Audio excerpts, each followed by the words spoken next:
barong na lintik ang kulay, ang tingkad parang pang-artista O, yung mga mandurugas. Mandurugas. Kayo maniniwala dyan. Di ba nung umuwi sila dito, baka akala ninyo, yan si Bongbong, nung unang kumandidato yan, pag uwi nila rito, talo yan Senador ang tinakbuhan niya, natalo yan.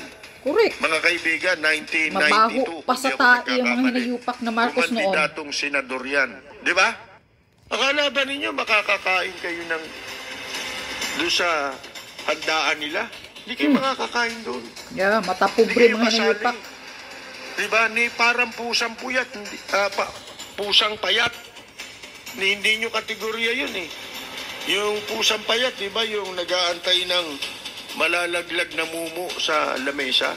Di ba? Yung payat na pusa.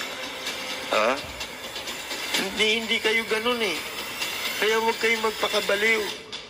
Mas maniwala kayo sa amin sapagkat kami may experience. Correct. Ang kinukwento ko sa inyo'y karanasan. Sa mga yan. Ito, ang gusto ko ibahagi sa inyo kung gaano kawalang kwentang tao yung mga Marcos na yan. Makikita naman ninyo sa mga video, di ba? Tinatabig ang mga tao, ayaw magpapahawak.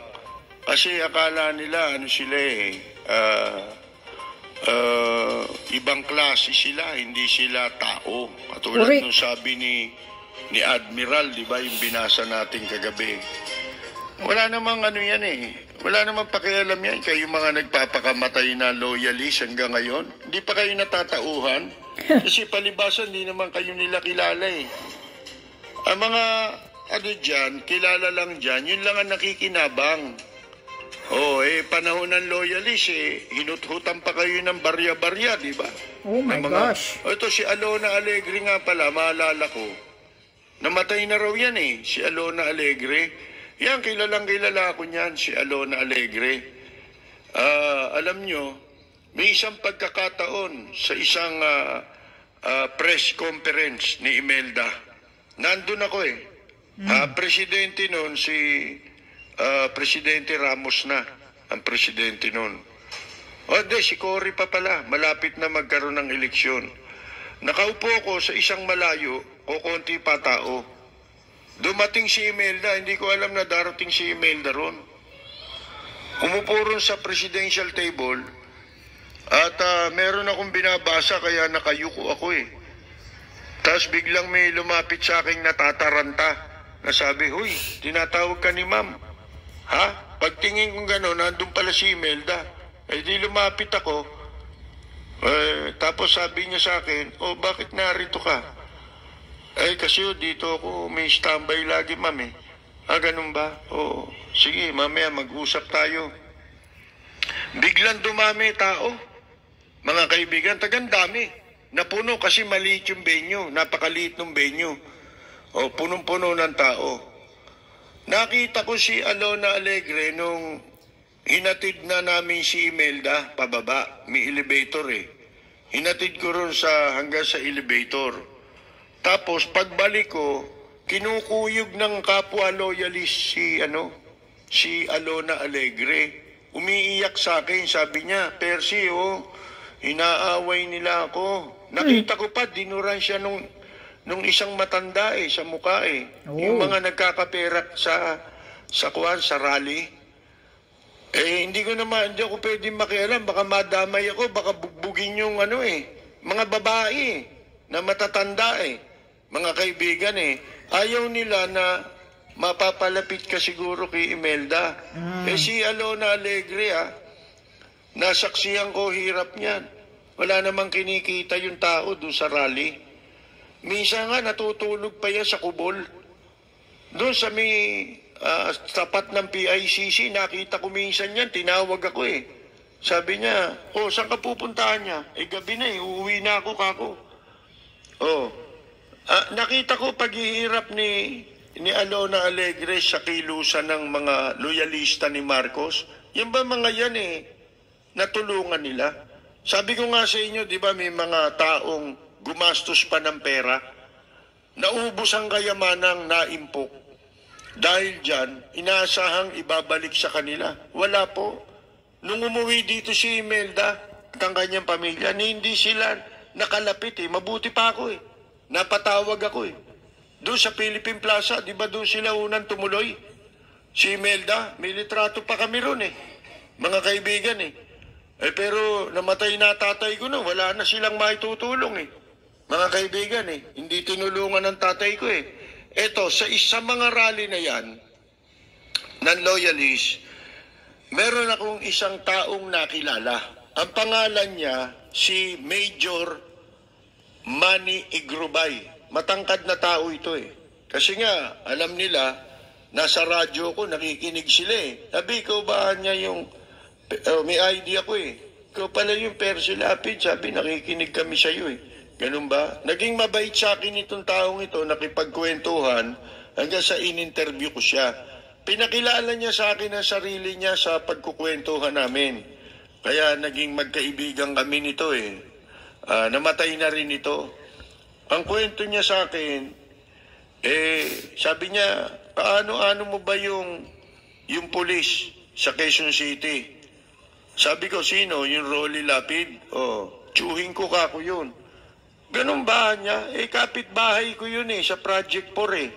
Taga Project 4 siya. Madalit sabi, ikinuwento niya sa akin ang kanyang naging buhay, kung paano siyang naging loyalista kay Marcos. Natatandaan ninyo dun sa mga kaedad ko at may edad sa akin, nagkaroon ng malakas na lindol ng mga panahon na yun. Di ko na matandaan ng taong, kung anong taon yan eh. Bata pa ako noon eh. Siguro 60s ito. Yung binansagang Ruby Tower. Yung lindol na bumagsak kasi yung building na ang pangalan ay Ruby Tower. Diyan yan sa Binondo, sa Santa Cruz, mga kaibigan. Ngayon, siya raw ay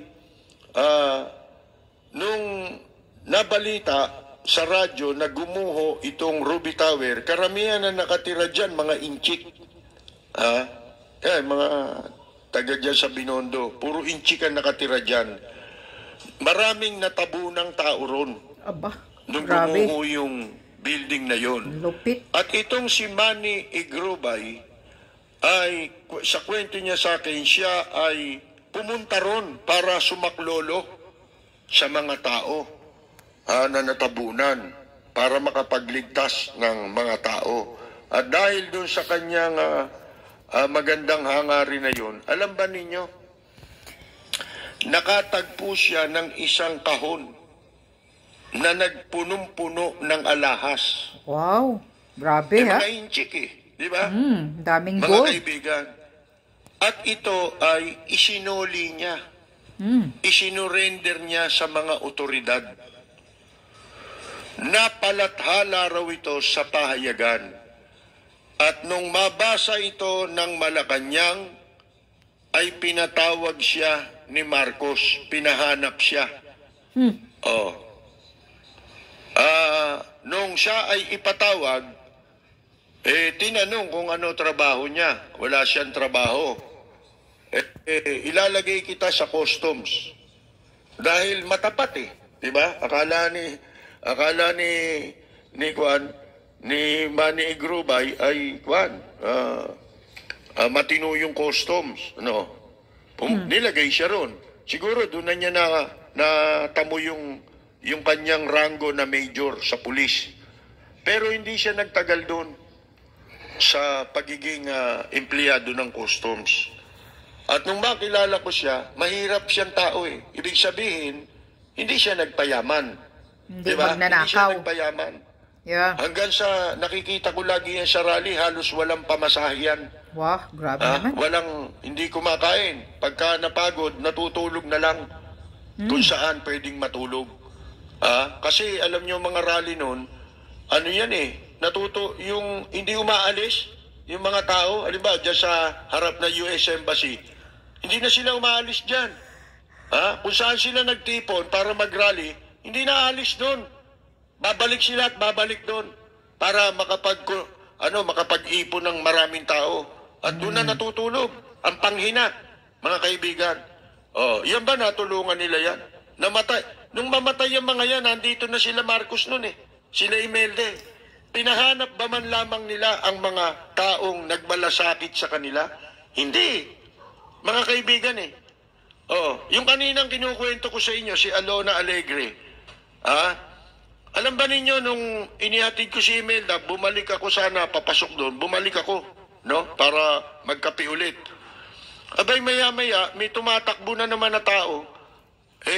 Inakyat niya yata yung yung hagdanan, 4 floor yun 4 na floor yun Humahangos yung tao, nakalawitan dila. Pinagtatawag ka niya ni ma'am, inaantay ka doon sa baba. Ganun baka ako? Nakalawit. Ako, dito na tayo sa hagdanan dahil punong-puno ng tao. Bumaba kami ngayon sa hagdanan. Pagbaba ko, bumukas bigla ang pintuan ng van. Yan ang sinasakyan ni Imelda. At isinama ako. Sabi niya, kakainaan niya tayo dyan sa Hayat. Ang kasama pa nun, yung sekretarya niya, yung si Hayat, Eden Camacho, mga kaibigan. Pagdating namin doon sa Hayat, nakachinelas lang ako, baka akala ninyo, yung mahilig kasi ko sa yung parang sandals na chinelas. Hindi yung pambahay, yung balat na sandalyas. Yung nakalabas ang mga daliri, mga kaibigan. Mga daliri. Sinama ako ni Imelda doon sa Japanese restaurant doon. Pagpasok pa lang namin, nandun na yung manager no na bading. Mistiso. Gandang lalaki, nakakuan nakabarong na lintikang kulay, ang tingkad parang pang-artista tapos may daladalang bouquet. Sipin mo, kakain lang si Imelda may bouquet. Kumain kami ron. Kayo ba na isama sa ganyan yan? Para paniwalaan niyo yung mga taong yan? Kayo maniniwala dyan. Di ba nung umuwi sila dito, baka akala ninyo, si Bongbong, nung unang kumandidato yan, pag-uwi nila rito, talo yan Senador ang tinakbuhan niya, natalo yan. Mga kaibigan, 1992, kung di ako nagkakamali. Kumandidatong senador yan. O 1995. Kung hindi 92, 95. Talo siya noon. At nung siya ay tumakbo rin, hanapin ninyo sa Google, itinakwil yan ng KBL bakit? Ayaw niyang ma-identify sa mga dating Marcos. Ngayon na lang yan kasi wala na siyang ibang pupuntahan Wala na siyang paghahakutan ng supporter mga kaibigan. Kaya pinagtsatsagaan niya na kayo. Ngayon lang yan. Kasi hindi naman kayo makikinabang Makikinabang, sipin mo, para mong ibinoto si Gloria Macapagal-Arroyo, si Villar, si Enrile, sino pa? Si Digongyo, di ba? Estrada. Yung mga mandurugas, akala ba ninyo makakakain kayo doon sa handaan nila? Hindi kayo makakakain doon. Hindi kayo kasali. Diba? Parang pusang puyat, pusang payat. Hindi nyo kategorya yun Yung pusang payat, diba? Yung nag-aantay ng malalaglag na mumu sa lamesa. Diba? Yung payat na pusa. Gutom na gutom. Hindi kayo ganun Kaya huwag kayong magpakabaliw. Mas maniwala kayo sa amin sapagkat kami may experience. Ang kinukwento ko sa inyo'y karanasan sa mga yan, mga kaibigan. Karanasan sa mga Marcos. Tao yan. Diba? Pinakilala pa sa akin nung isang kabarkada niya na nadaan dun sa sa kinakapihan ko sa Robinsons nakita ko General yun yung kabarkada niyang yun. Nag-general yun, hindi sa panahon nila. Panahon ni Cory, mga kaibigan, at ni FBR. Napunta sa PNP. Hanggang sa naging colonel at nagretirong general. Hindi sa panahon nila, mga kaibigan. Nung makita ko, pumasok doon sabi ko, ba't ka nandito? Nandyan na niya si Bongit. Mamaya, bago kami umalis, papakilala kita. Sige, kako. Hindi pa siya nakakatapos magsalita. Nandyan na pala, pare, halika. Sumabay ka na at nandoon na. Paglabas namin ng coffee shop, nasa labas na ng Robinson si Narcos Tapos pinakilala ko, parang hindi ako pinamayan Mga kaibigan parang umiwas pang gano'n. Kala mo may sakit akong nakakahawa. Ganyan yan Totoo yan, mga kaibigan. Kaya ang ganda nung isinulat nung admiral na binasa natin kagabi, hindi kita kauri. Sana, hindi ko kayo, sabi niya, di ba, hindi ko kayo ini-encourage na iboto ninyo kung sino yung iboboto ko. Ang sinasabi ko sa inyo, iboto ninyo iyong kauri mo. Iyong dumanas kung paano mabuhay sa lipunan ito. Hindi nila lipunan ito, mga kaibigan. Akala ninyo lipunan niya kayo. Hindi nyo siya kalipunan. Lumaki yan na. Mga kaibigan, hindi nakatikim yan na sumakay ng jeep. Kaya nga. Sumakay, baka taxi lang, hindi nakatikim yan eh. Mga kaibigan eh. Di ba? No, yabang niya nung araw, di ba? Diyan sa Hayat. Pupunta ro sa Calesa Bar. Maniwala kayo dun sa sinasabi ng admiral na yun. Simpleng logic. Gusto ko niya mag-aral ang mga bata, pagbuti ng pag-aaral. Paano mo sasabihin niya, nasa ng moral, ascendancy? Hindi ka nga nakatapos. Bulakbul ka. Mga kaibigan. Di ba? Ito gawin nyo. Lahat ng hindi niya magagawa, pinagagawa niya sa tao. Kaya nga. Mga kaibigan, lahat ng hindi niya naranasan, gusto niya maranasan mo. Mga kaibigan, katarantaduhan, hindi ho ba?